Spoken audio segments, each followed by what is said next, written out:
Hello everyone, आज हम international relations के कुछ प्रीवियस ईयर क्वेश्चंस और कुछ मोस्ट इम्पॉर्टेंट क्वेश्चंस देखेंगे। ये क्वेश्चन दोनों ही मीडियम में है, हिंदी और इंग्लिश दोनों में। अगर आप चैनल पर नए हैं तो चैनल को सब्सक्राइब कर लीजिए for all the daily political science video updates. और अगर आपको चैनल के टेलीग्राम ग्रुप जुड़ना है तो लिंक डिस्क्रिप्शन में दी हुई है, वहाँ जाकर आप चैनल से जुड़ सकते हैं। सारे क्वेश्चंस लास्ट तक आप जरूर अटेम्प्ट करिएगा और कमेंट में बताइए कि आपने कितने क्वेश्चंस के आंसर बिल्कुल सही किए हैं। ये मेरे बारे में कुछ इन्फॉर्मेशन है। चलते हैं क्वेश्चंस की तरफ। देखिए, फर्स्ट क्वेश्चन है, according to which the importance of the state can never be reduced. किसके अनुसार राज्य का महत्व कभी भी कम नहीं हो सकता? ए रियलिज्म, बी कंस्ट्रक्टिविस्ट, सी जोसेफ नाई, डी पावर। यथार्थवाद है, रचनावादी या जोसेफ नाई के अनुसार, या फिर शक्ति। इसका सही आंसर क्या होगा? आप वीडियो को पॉज किया करिए और अपने आंसर्स लिखा करिए, जिससे कि लास्ट में आप देख सकें कि आपने कितने क्वेश्चंस के आंसर बिल्कुल सही किए हैं। और ये देखिए, बहुत सिंपल क्वेश्चन है। इसका सही आंसर है ऑप्शन ए, रियलिज्म, यथार्थवाद के अनुसार ही राज्य का महत्व कभी भी कम नहीं हो सकता। अब यथार्थवाद, रियलिज्म अप्रोच आप इंटरनेशनल रिलेशंस में फ्रॉम वेरी बिगिनिंग जब आप आईआर पढ़ते हैं तो आपको वहाँ पर ये अप्रोच मिलता है और आपके सिलेबस में भी ये बहुत पहले और एक इम्पॉर्टेंट टॉपिक है। और इस पर देखिए एग्जाम में आपको 2 से 3 क्वेश्चंस आराम से मिल जाएंगे आईआर पोर्शन से। तो अगर आपने अभी रियलिज्म अच्छे से नहीं पढ़ा है तो आप इसे एक बार ज़रूर पढ़ लीजिएगा अच्छे से। और इस पर मैंने बहुत से क्वेश्चंस कराए हैं यथार्थवाद पर, इनके विचार को लेकर के, इस अप्रोच को लेकर के, आईआर के लिए इसका क्या अप्रोच था इंटरनेशनल पॉलिटिक्स में। तो अगर आपने प्रीवियस की सीरीज आईआर की नहीं सॉल्व किए, क्वेश्चंस नहीं लगाए हैं, तो आप उन्हें ज़रूर लगाइए। देखते हैं नेक्स्ट क्वेश्चन क्या है। सेकेंड क्वेश्चन है, according to whom the history of Peloponnesian War, principle of war is the principle of earning and enhancing capacity। किसके अनुसार पेलोपोनेशियन युद्ध का इतिहास शक्ति सिद्धांत क्षमता को अर्जित करने और उसे बढ़ाने का सिद्धांत है? ए कोलंबस के अनुसार, या क्लॉजविट्ज के अनुसार, या क्विंसी राइट, या फिर स्टीवन लुकास। इसका सही आंसर क्या होगा? देखिए, the history of Peloponnesian war book है थुसिडाइड्स की, और जिसमें इन्होंने पावर की बात की है। अब ये स्टेटमेंट किसका है, अब आप बताइए। देखिए, इसका सही आंसर है ऑप्शन सी, क्विंसी राइट का ये स्टेटमेंट है। आप इंपॉर्टेंट स्टेटमेंट्स एक जगह पर लिखते जाइए। हर यूनिट के लिए एक नोट्स आपने बनाई होगी, तो आप वहाँ पर इंपॉर्टेंट बुक्स हैं या इंपॉर्टेंट स्टेटमेंट हैं, उनको एक जगह पर कलेक्ट करते रहिए। जब आपका एग्जाम एकदम बिल्कुल पास हो जाएगा तो आपको खुद लगेगा कि आपने एक बहुत अच्छा काम किया है और इससे आपका बहुत अच्छा रिवीजन हो जाएगा। तो आप इंपॉर्टेंट स्टेटमेंट को नोट डाउन करते जाइए। देखते हैं नेक्स्ट क्वेश्चन क्या है। थर्ड क्वेश्चन है, हु डिवाइडेड पीस इनटू 2। किसने शांति को 2 भागों में विभाजित किया है? पार्ट्स यहाँ पर मेंशन नहीं है, तो पीस को 2 पार्ट्स में किसने डिवाइड किया है? नेथी बूडिंग ने, या जॉन क्विंसी रेनॉल्ड ने, या डेविड पी बारास ने, या फिर जोहान विंसेंट गाल्टुंग ने? पीस है, कन्फ्लिक्ट है, वॉरफेयर है, ये सारे देखिए चैप्टर्स यूनिट में है आईआर के, तो आपको पढ़ने पड़ेंगे। और क्वेश्चंस देखिए, पीस से कन्फ्लिक्ट हो या वॉरफेयर हो या फिर ट्रीटीज हैं, इस पर क्वेश्चन एग्जाम में बनते हैं। इसका सही आंसर क्या होगा? देखिए, इसका करेक्ट आंसर है ऑप्शन डी, जोहान विंसेंट गाल्टुंग के अनुसार पीस के 2 पार्ट्स होते हैं। कौन कौन से पीस हैं? अब नेक्स्ट स्टेप आपका ये भी होना चाहिए, पॉजिटिव पीस है और नेगेटिव पीस है। इन्होंने नेगेटिव पीस में क्या रखा? एब्सेंस ऑफ वायलेंस को, हिंसा की अनुपस्थिति को इन्होंने नकारात्मक शांति में रखा है। और पॉजिटिव पीस में, सकारात्मक शांति में, संबंधों की पुनर्स्थापना को इन्होंने रखा है कि रिलेशंस को रीएस्टैब्लिश किया जाए।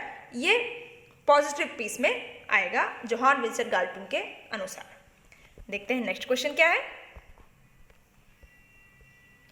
फोर्थ क्वेश्चन है, who wrote the book international theory the three traditions. अंतरराष्ट्रीय सिद्धांत तीन परंपराएं पुस्तक किसने लिखी है?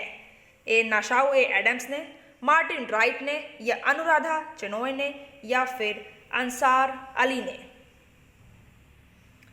किसकी किताब है ये? International theory. इसका सही आंसर क्या होगा? ये बुक भी देखिए इंपॉर्टेंट है आपके एग्जाम के लिए। बताइए इसका सही आंसर क्या होगा? किसकी बुक है ये? देखिए इसका सही आंसर है ऑप्शन बी, मार्टिन राइट की ये बुक है international theory the three traditions, जो कि 1991 में पब्लिश हुई है।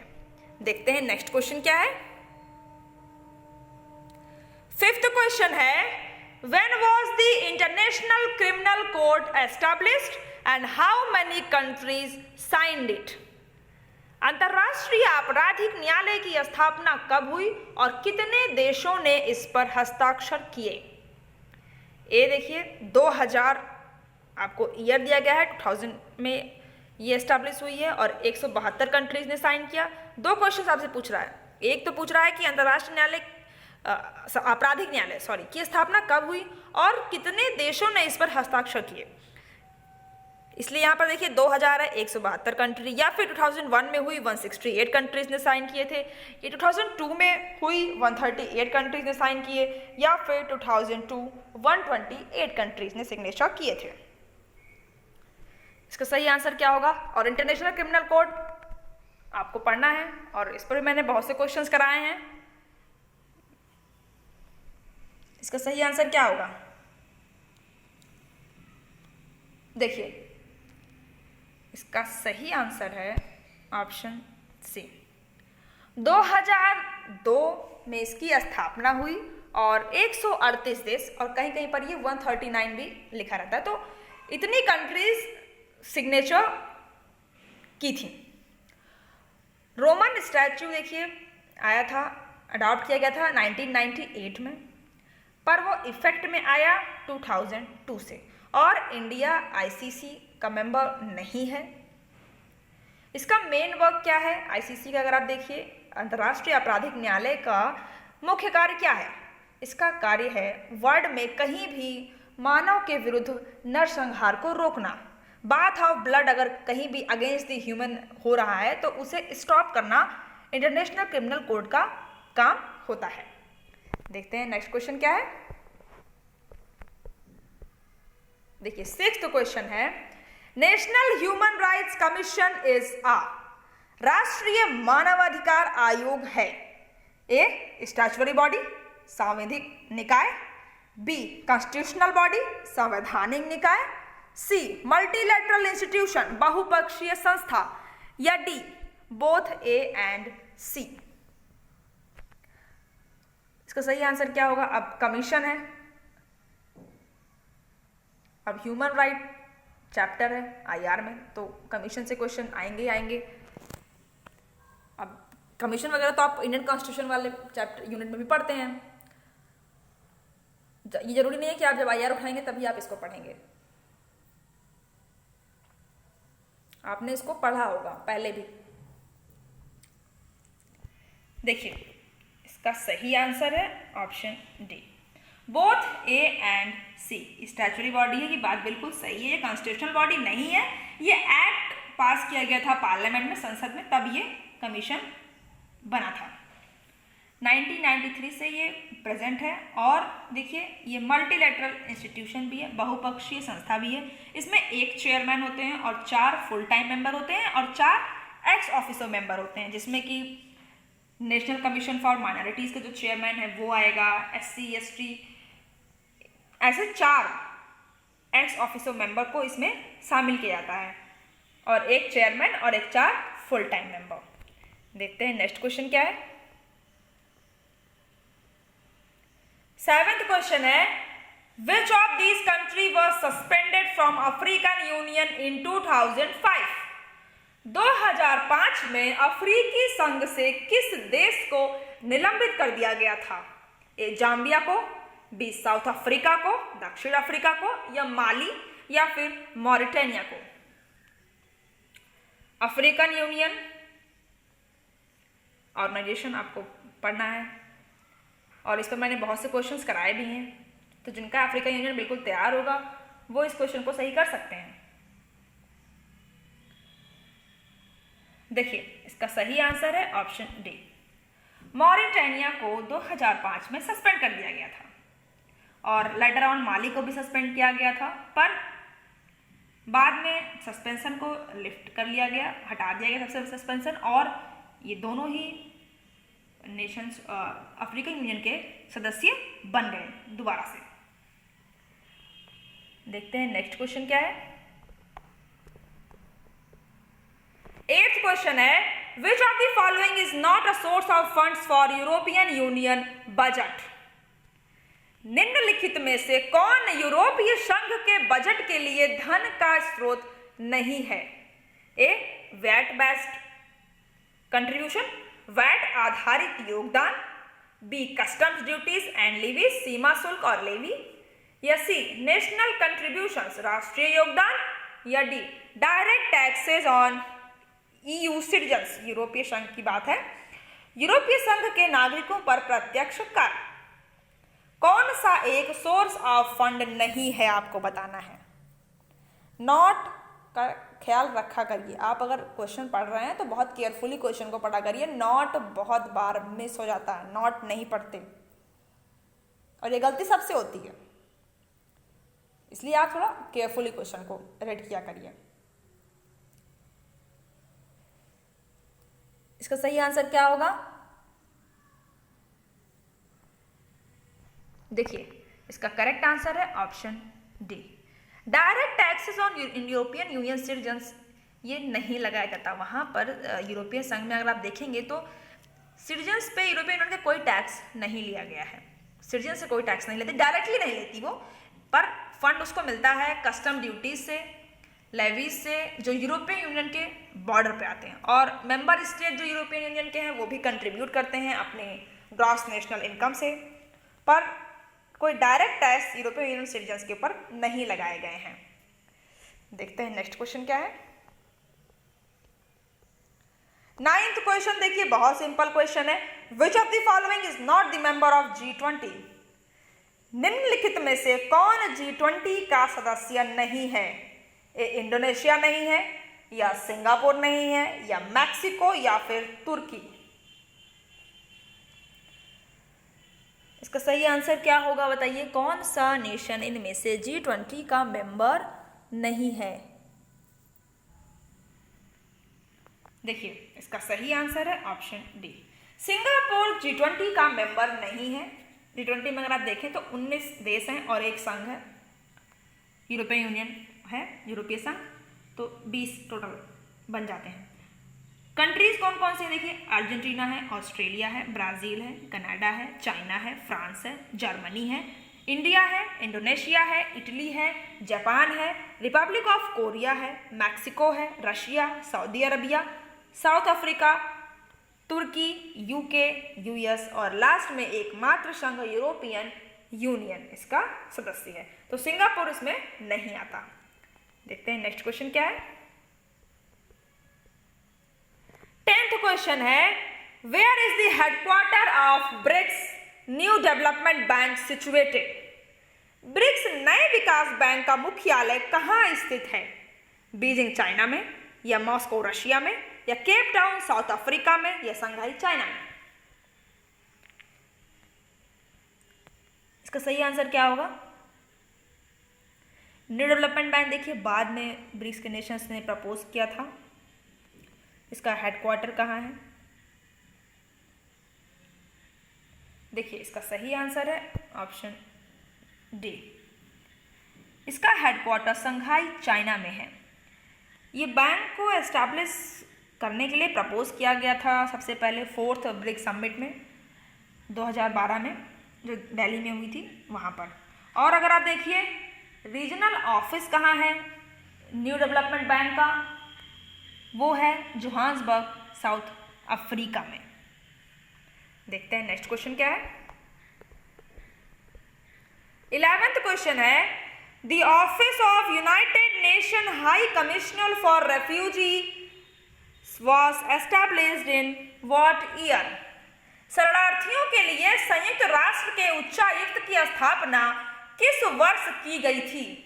1950 में, 1961 में, 1953 में या 1947 में? 1950 या 61 या 53 या 47? In which year UNHCR office established? इसका सही आंसर क्या होगा? देखिए, इसका करेक्ट आंसर है ऑप्शन ए। 1950 को office United nation high commissioner for refugees establish की गई थी। इसका हेडक्वार्टर जेनेवा स्विट्जरलैंड में है। और देखिए ये एस्टैब्लिश क्यों की गई थी? To protect the refugees and resolve refugees problem. World war के बाद ही ये एस्टैब्लिश किया गया था, क्योंकि उस समय रेफ्यूजीज की प्रॉब्लम बहुत ज़्यादा हो गई थी।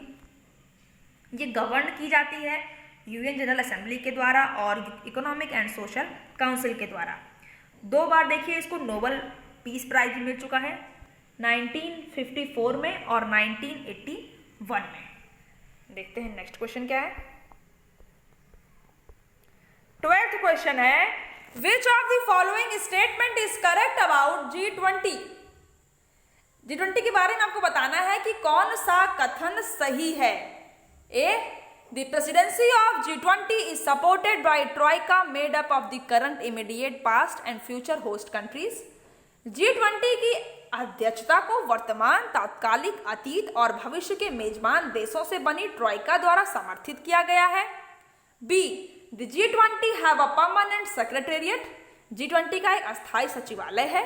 सी, the G20 presidency rotates at every 2 years. G20 presidency हर 2 साल में घूमता है। D, in 2015 G20 presidency is held by China. 2015 में G20 प्रेसिडेंसी चीन के पास है। बताइए G20 के बारे में कौन सा स्टेटमेंट सही है? G20 इंपॉर्टेंट है और इस पर क्वेश्चंस एग्जाम में बनने को आपको दिख जाएगा और बन भी रहे हैं, तो बन भी सकते हैं। इसलिए आप G20 अगर आपने अच्छे से नहीं पढ़ा है तो इसको पढ़ लीजिएगा, और अगर आप क्वेश्चन ही लगाएंगे तो आपको एक आइडिया G20 के बारे में हो जाएगा। देखिए सबसे पहले हम स्टेटमेंट वाइज देखते हैं क्या है। डी से देखते हैं। डी है, इन 2015 G20 presidency is head by China. क्या 2015 में G20 प्रेसिडेंसी चीन के पास थी? ये बात देखिए गलत है। चाइना के पास नहीं थी 2015 में, ये तुर्की के पास थी। फिर देखिए क्या कह रहा है, G20 presidency rotates at every 2 year. ये बात देखिए बिल्कुल गलत है। 2 साल नहीं, ये एनुअली रोटेट होती है, जिसमें जैसे 19 कंट्रीज हैं तो उनको 5 ग्रुप में डिवाइड किया जाता है। 4-4 कंट्री हर ग्रुप में रखी जाती है और प्रेसिडेंसी इन्हीं ग्रुप्स के बीच में रोटेट होती रहती है। हर साल G20 सेलेक्ट करता है एक कंट्री को अलग अलग ग्रुप से प्रेसिडेंट बनने के लिए, उसकी चेयरमैनशिप करने के लिए। इंडिया ग्रुप 2 में आता है, वो अलग बांटा आता है ग्रुप में डिवाइड करके। फिर है G20 have a permanent secretariat. G20 का एक अस्थायी सचिवालय है। ये बात भी बिल्कुल गलत है। अब 3 स्टेटमेंट यहाँ पर देखिए गलत हो गए, तो अब बचा एक, तो ये बात तो सही हो गई। अब ये स्टेटमेंट कह क्या रहा है? The presidency of G20 is supported by troika made up of the current, immediate, past and future host countries. Troika से आप क्या समझते हैं? देखिए ट्रॉइका बनता है कि जो कंट्री मान लिया होस्ट कर रही है इसे प्रेजेंट में, वो हो गई। माना कि 2018 में अर्जेंटीना ने G20 की प्रेसिडेंसी की। फिर आप 1 साल पीछे जाइए 2017 में जब जर्मनी ने प्रेसिडेंसी की, और आप कमिंग आइए 2019 में जब जापान प्रेसिडेंसी करेगा। तो इस तरह प्रेजेंट में जो कर रहा है, पास्ट में जो कर चुका है और अपकमिंग जो देश करने वाला है, ये कलेक्टिवली इनको मिला करके ट्रॉयका कहा जाता है। तो ये स्टेटमेंट बिल्कुल G20 के बारे में सही है। देखते हैं नेक्स्ट क्वेश्चन क्या है। 11th क्वेश्चन है, which founding member of African Union recently joined the union?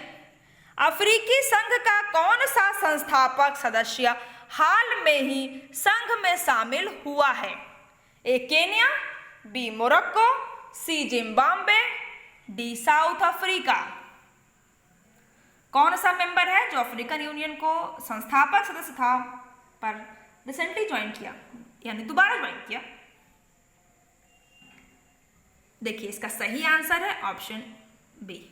Morocco ने अफ्रीकी संघ दोबारा ज्वाइन किया 2017 में। मोरक्को अफ्रीकन यूनियन का मेंबर तब से था जब ये ऑर्गेनाइजेशन ऑफ अफ्रीकन यूनिटी इसका नाम था, 1963 में जब ये एस्टैब्लिश हुआ था। और 1984 को 1984 को मोरक्को विड्रॉ कर लिया था, अपने आप को विड्रॉ हो गया था, वो अफ्रीकन यूनियन से बाहर आ गया था। अफ्रीकन यूनियन सीटेड डिक्लेरेशन 1999 से निकला है और फाउंड हुआ 2001 में और लॉन्च किया गया 2002 में। तो मोरक्को जब ये ऑर्गेनाइजेशन ऑफ अफ्रीकन यूनियन था तब से इसका सदस्य था, लेकिन ये 1984 में इसने अपनी सदस्यता अफ्रीकी यूनियन से त्याग दी और ये बाहर आ गया, लेकिन बाद में फिर से 2017 में मोरक्को इसका मेंबर बन गया। देखते हैं नेक्स्ट क्वेश्चन क्या है। 14th क्वेश्चन है, विच ट्रीटी एस्टैब्लिश्ड EU सिटीजनशिप? किस संधि ने यूरोपीय संघ की नागरिकता स्थापित की? ए ट्रीटी ऑफ रोम, रोम की संधि, B treaty of maastricht, maastricht की संधि, C treaty of Amsterdam, Amsterdam की संधि, या ट्रीटी ऑफ न्यूयॉर्क, न्यूयॉर्क की संधि। अब बताइए इसका सही आंसर क्या होगा? किस संधि ने यूरोपीय संघ की नागरिकता स्थापित की? बहुत सिंपल क्वेश्चन है ये। इसका सही आंसर क्या होगा? देखिए इसका सही आंसर है option B, treaty of maastricht, maastricht की संधि से यूरोपियन सिटीजनशिप स्थापित की गई। देखते हैं नेक्स्ट क्वेश्चन क्या है। देखिए यूरोपियन यूनियन पर मैंने बहुत से क्वेश्चंस पहले भी करवाए हैं, तो अगर आपने इंटरनेशनल रिलेशंस की सारी सीरीज नहीं देखी है तो आप चैनल की प्लेलिस्ट में जाकर के सारे सीरीज देखिए, सारे क्वेश्चंस लगाइए और कमेंट में मेंशन करिए कि आपने कितने क्वेश्चंस के आंसर सही किए हैं। अब क्वेश्चन देखिए क्या कह रहा है कि which article of charter of the United Nations has a separate provision for regional security? संयुक्त राष्ट्र संघ के किस चार्टर में क्षेत्रीय सुरक्षा के लिए अलग प्रावधान है? चार्टर के अंदर आर्टिकल है, तो आर्टिकल 50 से 52 में है, या आर्टिकल 52 से 54 में है, या आर्टिकल 54 से 56 में है, या आर्टिकल 56 से 58 में है। 50 से 52 आर्टिकल, 52 से 54, या 54 से 56, या 56 से 58, किस आर्टिकल में रीजनल सिक्योरिटी के लिए बात की गई है यूनाइटेड नेशंस के? इसका सही आंसर क्या होगा? देखिए इसका करेक्ट आंसर है ऑप्शन बी। आर्टिकल 52 से आर्टिकल 54 में क्षेत्रीय सुरक्षा के लिए प्रावधान किया गया है और इसी में ही तो नाटो और वार्सा जैसे ट्रीटीज हुई, संगठनों का निर्माण किया गया। देखते हैं नेक्स्ट क्वेश्चन क्या है। देखिए आप यहाँ पर किताब हैं और ऑथर्स हैं, बुक को ऑथर से मैच कराना है। मर्समायर की किताब कौन सी है, जॉन बर्टन की कौन सी है, वालरस्टीन की कौन सी है, सुसान स्ट्रेंज की कौन सी किताब है? The world society, the tragedy of the great power politics, Jio politics and Jio culture, the retreat of the state. First, second, third, fourth आप चारों ऑप्शन देख लीजिए और मैच कराइए कि किस ऑथर की कौन सी किताब है।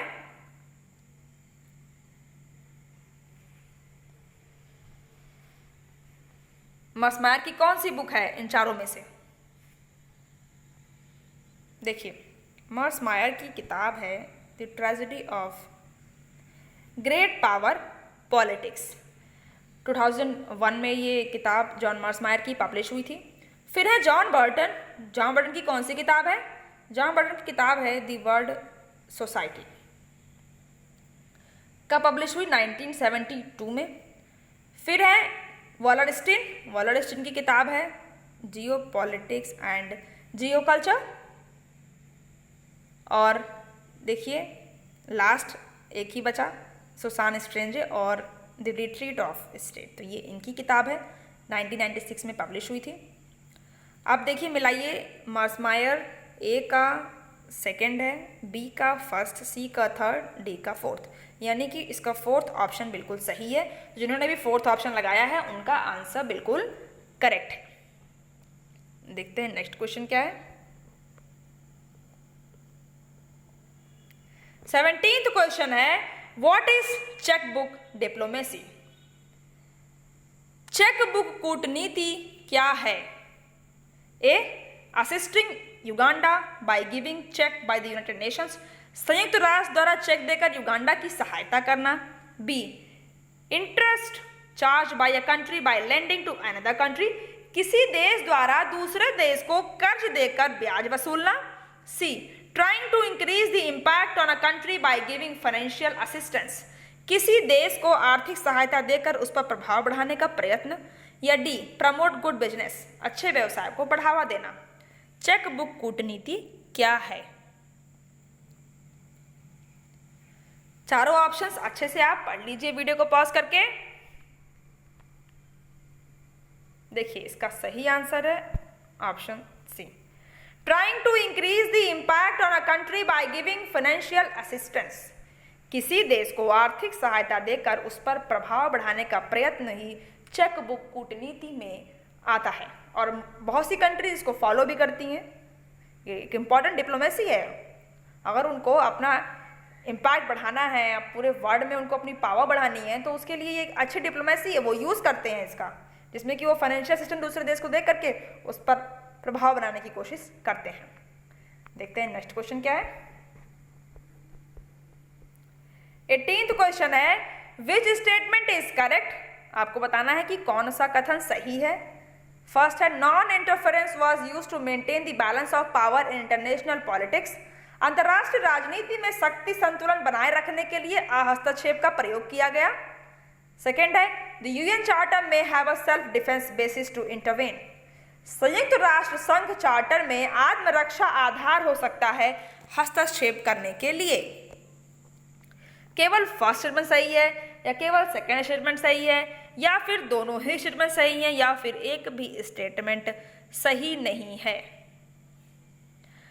दोनों स्टेटमेंट आप पढ़ लीजिए अच्छे से। देखिए सबसे पहले हम फर्स्ट स्टेटमेंट देखते हैं क्या कह रहा है। Non interference was use to maintain the balance of power in international politics, ये बात देखिए बिल्कुल गलत है। हस्तक्षेप करके शक्ति संतुलन कैसे बनाया जा सकता है? हस्तक्षेप का प्रयोग करना पड़ेगा अंतर्राष्ट्रीय राजनीति में शक्ति संतुलन को बनाए रखने के लिए, तो ये स्टेटमेंट बिल्कुल गलत हो गया। सेकंड क्या कह रहा है, द यूनाइटेड नेशंस चार्टर में have a self defence basis to intervene, हस्तक्षेप करने के लिए क्या आत्मरक्षा का आधार को बेस मानता है संयुक्त राष्ट्र संघ चार्टर? ये बात बिल्कुल सही है। इंटरफेरेंस देखिए आप कर सकते हैं सिर्फ आत्मरक्षा के लिए। एक राज्य दूसरे राज्य के आंतरिक मामलों में हस्तक्षेप तभी कर सकता है जब आत्मरक्षा की बात आएगी, सेल्फ डिफेंस के लिए। तो इसका सही आंसर क्या हो जाएगा? B, only second statement is correct. देखिए आज क्वेश्चंस इतने ही थे। अगर आपको क्वेश्चन सीरीज अच्छी लग रही है तो आप लाइक करिएगा और कमेंट करिए कि आपने कितने क्वेश्चंस के आंसर बिल्कुल सही किए हैं। और अगर आपको कहीं पर कोई डाउट है तब भी आप उसे कमेंट में ज़रूर मेंशन कराइए कि आपको कहाँ पर क्या डाउट है। और इस वीडियो को अपने उन सारे फ्रेंड्स के साथ शेयर करिए जो यूजीसी नेट पॉलिटिकल साइंस की तैयारी कर रहे हैं या फिर किसी कॉम्पिटिशन एग्जाम की तैयारी कर रहे हैं पॉलिटिकल साइंस सब्जेक्ट से, कोई एंट्रेंस एग्जाम की। Hope it will help them. आप ज़रूर उनको शेयर करिएगा। और इसके पहले अगर आपने political theory, public administration, international relations, comparative politics, Indian political thought, western political thought के प्रीवियस वीडियोस नहीं देखे हैं तो आप चैनल की प्लेलिस्ट में जाकर के सारे क्वेश्चंस लगाइए, अपना स्कोर कमेंट में मेंशन करिए कि आपने कितने क्वेश्चन सही किए हैं और देखिए क्वेश्चंस की प्रैक्टिस से आपकी तैयारी बहुत अच्छी हो जाएगी।